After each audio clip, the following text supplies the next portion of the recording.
Technovation. We have just 5 people for Technovation. And it's, just 5 people for Technovation. Come up.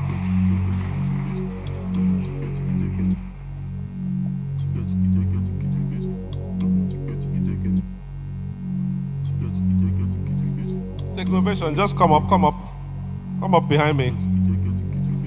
We're just 5 people that are going to make it into the house for Technovation. And I understand that those who competed or auditioned for Technovation were very few in number. It goes to show you how serious it is. You know?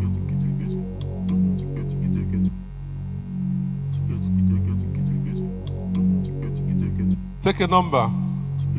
Take a number.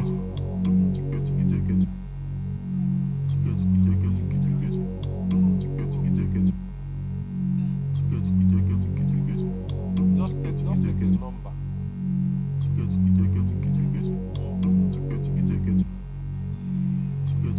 There are 17 of them on stage, but only 5, whether as a group or as individuals, will make it into the house. When I call you, you step forward. Oka for Patrick, step forward. Oka for Patrick, step forward. EcoSave Enterprise. EcoSave Enterprise. There are 3 of you. Okay. Lucky and winner Aries.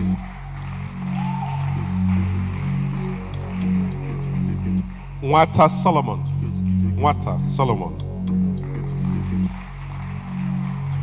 Aratoke Tochukwu. Aratoke.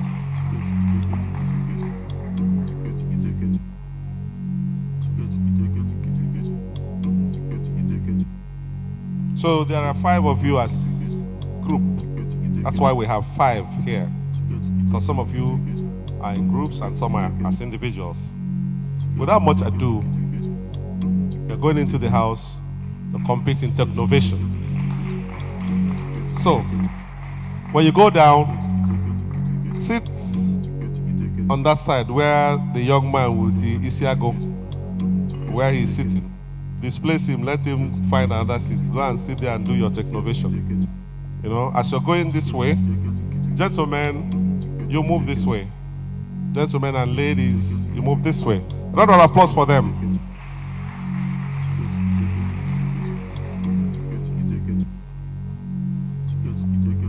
The idea of this exercise is not to eliminate those who we feel that failed or to elevate those who we feel that passed the audition, but to say,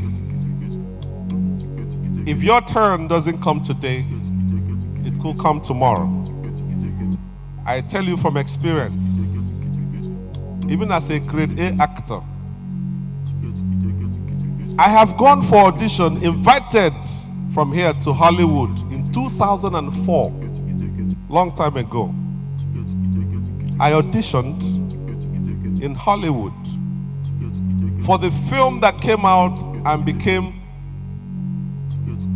Fat Girls, fat as F-A-T-Z, and girls as G-I-R-L-Z.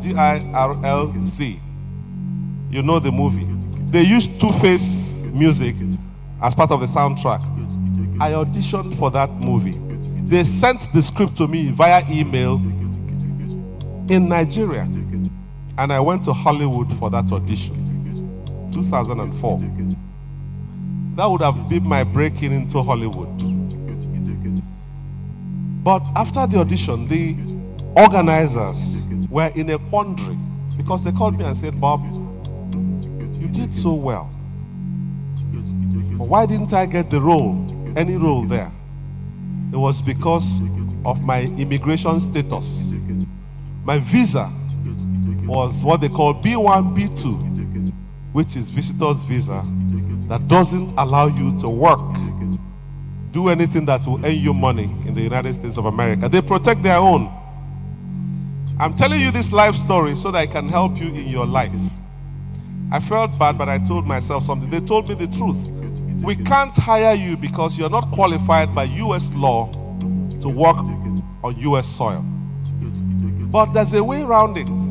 If it's a big film corporation like MGM, that's MGM, TriStar, those big movie companies, their fines are heavy. They will pay that fine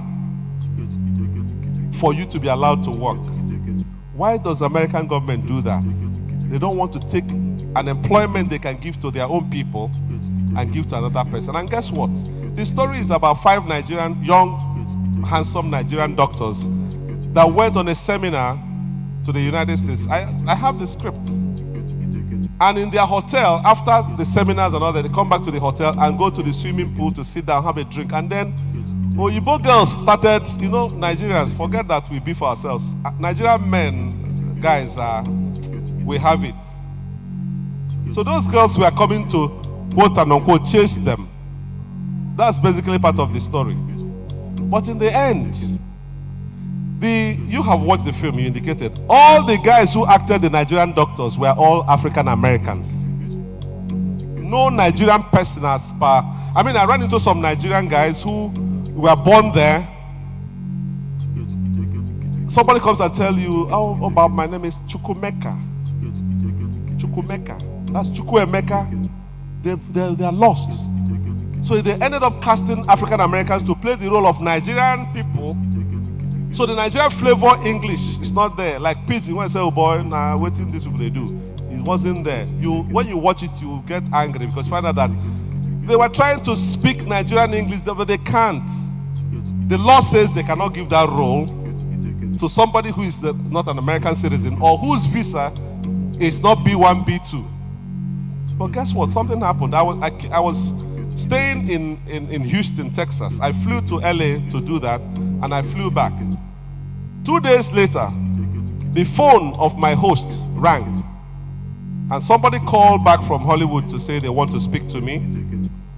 The guy called me, I picked up the phone, and it turned out, I'm cutting a long story short, it turned out that the organizers of that audition gave my number to another filmmaker who was doing a documentary on the Rwandan genocide of 1994. This is 2004, don't forget. They were doing 10 years anniversary of Rwandan genocide. They had done all the filming, but they want to do voiceover with African voice, but with a good accent that the Americans can understand. Those people gave them my number, and they called me. It's called Bill Brumel Productions in Sunset Boulevard in Hollywood.